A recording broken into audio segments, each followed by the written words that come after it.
guys? Multiverse Corrupt here with another action figure review video, and today we are having a look at Grifter from McFarlane Toys. So here guys is Grifter from, like I said, McFarlane Toys, and I think inside the package he looks absolutely stunning.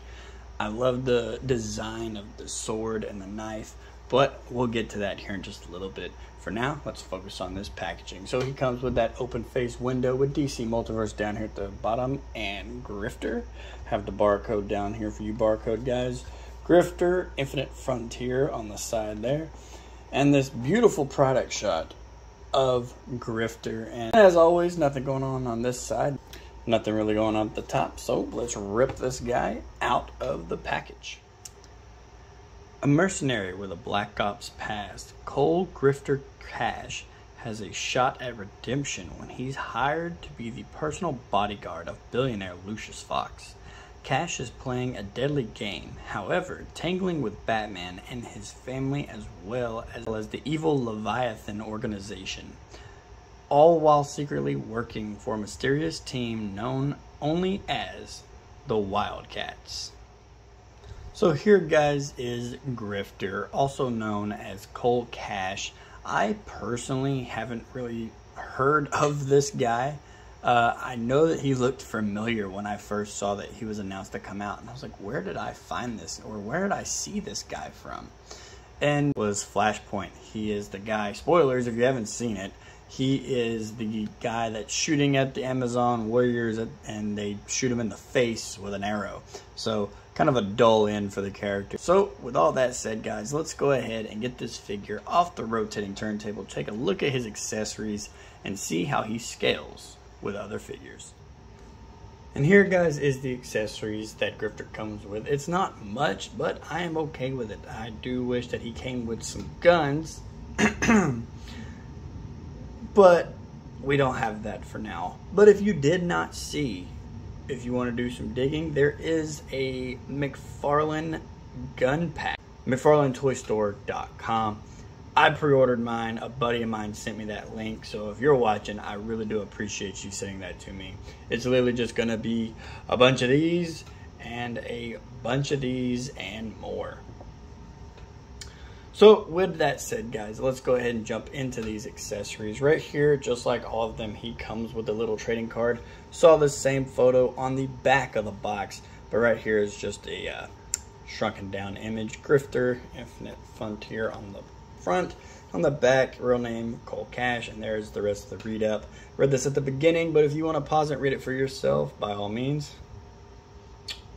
We'll go ahead and set. Right here is the piece de resistance when it comes to his figures. And I'm actually okay with these designs. I was thinking that it was just going to be, you know, like we've seen before.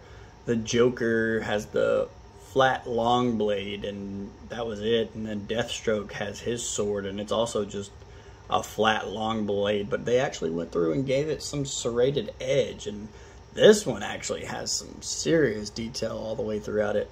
And both of them I'd be careful with because they are just this loose, thin plastic and they bend and warp. And with all that said, I am fine with them. The knife is also the same way, so be careful with this one as well. I would say especially this one since it is smaller. So that is it for the accessories. Let's go ahead and get the figure back out here, see how tall he is, and check out some articulation. And as always guys, let's go ahead and see how tall Grifter stands right here in the light box. He stands just 7 inches tall. So he is the standard for McFarlane Toys, which I'm okay with. So he scales beautifully with about 95% of my figures. Jump into the articulation. Take this stand off here. So as for Grifter's articulation, his head is actually very stiff with him having this thick collar of his jacket on him. So if you want to move his head up, you're only going to get about that much. I guess you can say that is enough, but I mean, if he's going to be staring down the Dark Knight, he's going to need to get some more oomph for those tall buildings in Gotham. And looking down is also a hindrance due to this mask. It is a soft plastic, so you can bend it and mush it and get it out of the way. But as for him looking down, that's all you're going to get out of that.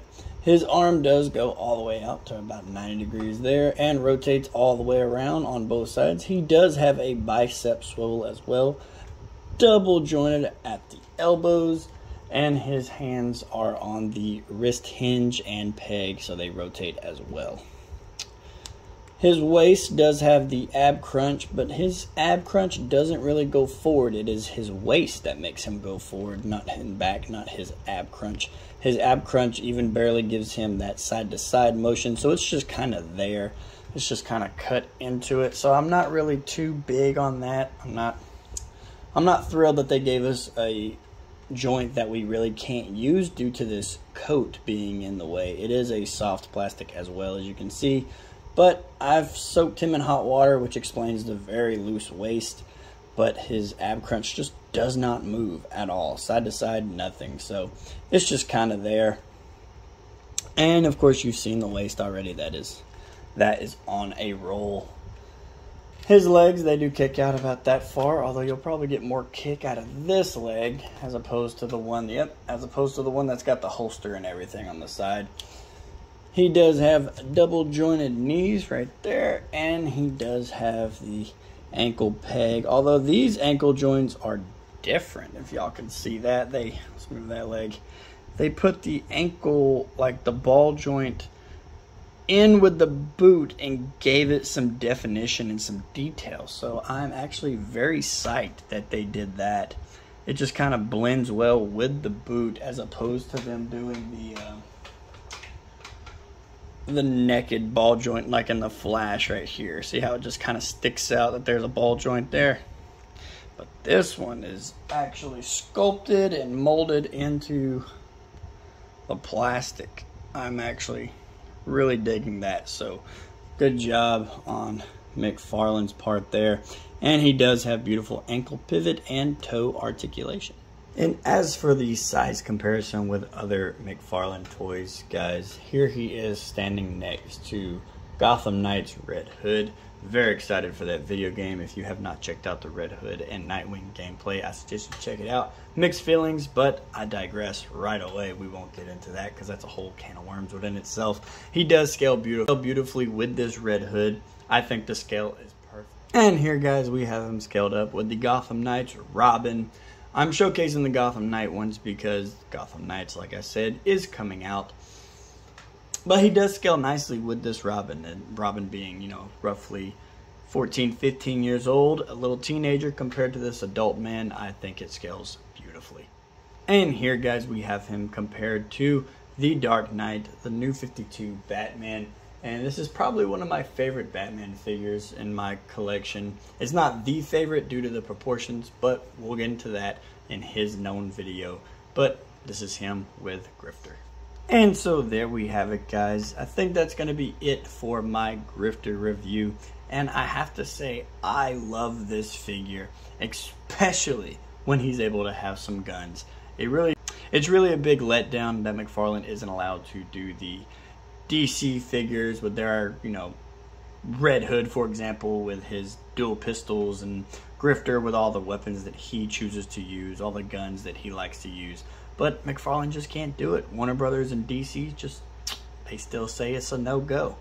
But with that weapons pack coming out, I'm very excited to get that. I've got mine pre-ordered. It'll be here, and there will be a quick little review or YouTube short. Haven't really decided yet. I'll know when I see it, and we'll throw some figures in there of who didn't come with guns but who deserve to have guns. With this figure, I'm gonna give Grifter a 9 out of 10. I really do love this figure. It is well put together. I love just everything about it. There's really not much that I can really talk about when it comes to this figure. I will say that I am a little disappointed that his mask does get in the way. I really wish it was a softer plastic, but I understand they didn't want it to warp over time and this, that, and the third. But overall, I think it is a beautiful figure. No paint discrepancies, nothing like that. I'm very happy to have it. Like I said, 9 out of 10. With all that said, guys, go ahead, hit the like, hit subscribe, click that bell icon, leave a comment if you enjoyed, and I will see you in the next video. Later.